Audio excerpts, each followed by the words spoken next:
পারবো না একটা সংসার করতে? আমার তো ইচ্ছে করে একটা সংসার করতে। সুপ্রিয় দর্শক, আসসালামু আলাইকুম। জীবন গল্পে আপনাদের স্বাগতম। ক্যামেরার সামনে ছোট্ট একটি বোন রয়েছে, আজ আমরা তার জীবন গল্প তুলে ধরবো। আসসালামু আলাইকুম আপু। ওয়ালাইকুম আসসালাম। কেমন আছেন? আলহামদুলিল্লাহ, ভালো আছি। আপনি?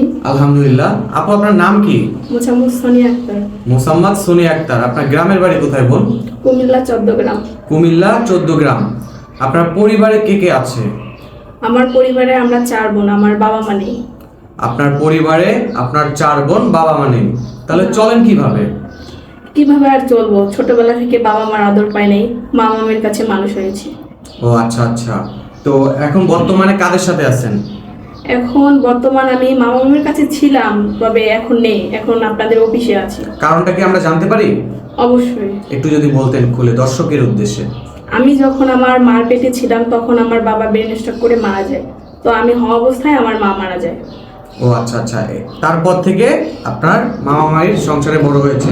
জি। মামা মানে কিভাবে দেখে আপনাকে, কতটুকু আদর যত্ন করে? তো মামা এক সময় ভালো ছিল বা নিজের মেয়ের মতোই দেখতো। তো যখন উনি বিয়ে করলো তখন সংসারের চাপে পড়লো। তারপর এখন যেহেতু উনি বিয়ে করছে, মামির কথা তো অবশ্যই শুনতে হবে। এই কারণে আমাকে বেশি একটা গ্রাহ্য করে না, আমাকে বাড়ি থেকে বের করে দিছে। ও আচ্ছা আচ্ছা। আপনার মামা মামির কোনো সন্তান আছে? সন্তান ছিল না, তবে এখন বলতে পারবো না সন্তান হয়েছে কিনা। ও আচ্ছা আচ্ছা। সুপ্রিয় দর্শক, আপনারা শুনতেছেন এই বোনটির জীবন গল্প। খুব অল্প সময়ে কারো জীবন গল্প এভাবে তুলে ধরা যায় না। আমরা যতটুকু পারবো বোনটির জীবন গল্প আপনাদের মাঝে তুলে ধরবো। আচ্ছা, আমাদের সংবাদ কিভাবে পেলেন আপনি? এখান থেকে আমার একটা বোনের বিয়ে হয়েছে, তো উনি বলছে যে এখানে নাকি ভালো ভালো পাওয়া যায়, হাজবেন্ড বা প্রবাসী ভাইরা অনেক সাহায্য করে, ওর মাধ্যমে এখানে আসছি। আপনি মূলত জীবন গল্পে আমাদের ক্যামেরার সামনে কেন এসেছেন? এখানে আসছি ভালো একটা মনের মানুষের দরকার, যে আমাকে ভালোবাসতে পারবে। সবারই তো একটা পছন্দের পুরুষ থাকে, আপনার পছন্দ কেমন? তো একটা মানুষ যেমনই হোক না কেন, যদি একটু ভালোবাসা দিতে পারে বা 5 ওয়াক্ত নামাজ পড়লেই হবে, সে শুধু আমাকে নিজের মতো করে বুঝবে, এরকম একটা ভালো মনের মানুষ হলে আমার জন্য খুব ভালো হয়। ও আচ্ছা আচ্ছা। শুধু একজন ইমানদার মানুষ দরকার আপনার, তাই তো? জি। যদি কোনো ভাই আপনাকে পছন্দ করে থাকে, আপনার দায়িত্ব নিতে চায়, আপনাকে বিয়ে শাদী করতে চায়, কিন্তু সমস্যা হলো ওই ভাইটি যদি অতীতে কোনো বিবাহ করে থাকে বা একটা বাচ্চা আছে, তাহলে কি করবেন?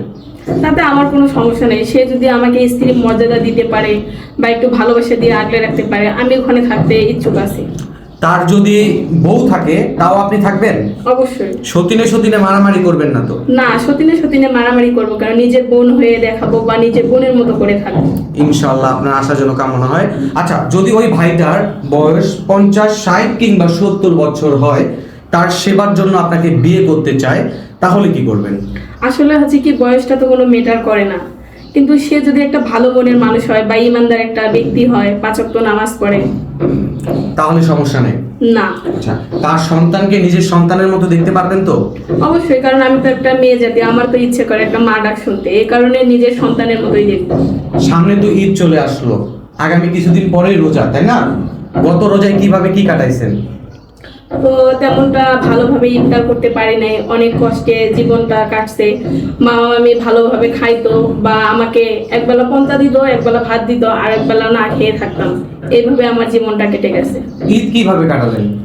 তো